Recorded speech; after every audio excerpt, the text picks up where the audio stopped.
నమో భగవతే వాసుదేవాయ. ప్రపంచంలోనే గొప్ప కావ్యం మహాభారతం. తింటే గారెలే తినాలి, వింటే భారతమే వినాలి అని మనకు పెద్దలు ఎప్పుడో చెప్పారు. మహాభారతం అనేది కేవలం యుద్ధగాథ కాదు, ఇది జీవన శాస్త్రం. ధర్మం అధర్మం మధ్య నిత్య పోరాటం ఎలా జరుగుతుందో, మనిషి ఎలా ప్రవర్తించాలి ఎలా ప్రవర్తించకూడదో నేర్పించే గ్రంథం.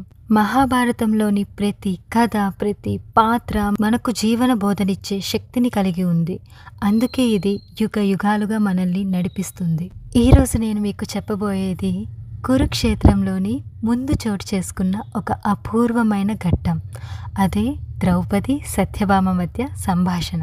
సత్యభామ ఎల్లప్పుడూ శ్రీకృష్ణుని ప్రేమని పొందాలనే అనుకుంటుంది. కానీ ఎలా తన భర్త హృదయాన్ని గెలుచుకోవాలి అనే రహస్యాన్ని తెలుసుకోవడానికి ఆమె ద్రౌపది దగ్గరికి వచ్చి ఇలా ప్రశ్నిస్తుంది. అక్క, నువ్వు నీ భర్త ప్రేమలను ఎలా పొందావు? ఎల్లప్పుడూ వారు నీ మాటే వింటారు, దానికి ఏదైనా మంత్రం వేశావా అని అడుగుతుంది. అప్పుడు ద్రౌపది చిరునవ్వు చిందిస్తూ ఇలా అంటుంది. ఒక భార్య భర్తతో మెలగడానికి మంత్రాలు తంత్రాలు అవసరం లేదు. ప్రేమ, గౌరవం, విధేయత, నిజాయితీ ఉంటే భర్త స్వయంగా భార్యకు అంకితమవుతాడు. సరే చెప్తాను విను. భర్తను వశం చేసుకోవడానికి 5 సూత్రాలు ఉన్నాయి. నేను పాటించేవే నీకు చెప్తాను విను. మొదటగా మృదువైన మాటలు. భర్తతో ఎప్పుడూ మధురంగా గౌరవంతో మాట్లాడాలి. కోపం అహంకారం చూపకూడదు. ఎప్పుడైతే నీవు అలా ప్రవర్తిస్తావో నీ భర్తకు నీ మీద ప్రేమ అనేది చాలా వేగంగా కలుగుతుంది. ఇక రెండవది అవసరాల జాగ్రత్త. ఆహారం, విశ్రాంతి, సౌకర్యాలు భర్తకు సమయానికి కల్పించాలి. అతని ఇష్టాలు అయిష్టాలు బాగా గుర్తుంచుకోవాలి. అతనికి ఇష్టమైన ఆహారం అతనికి నచ్చిన విధంగా వండి పెట్టాలి. భర్త మనసును గెలవడం అనేది ముందు ఆహారంతోనే సాధ్యమవుతుంది. అతనికి నచ్చిన వంట మనం చేసి పెట్టినప్పుడు, అతను అది ఎంతో ఇష్టంగా తిన్నప్పుడు ఆమె మీద అతనికి ప్రేమ కలుగుతుంది. ఇక మూడవది రహస్య సంరక్షణ.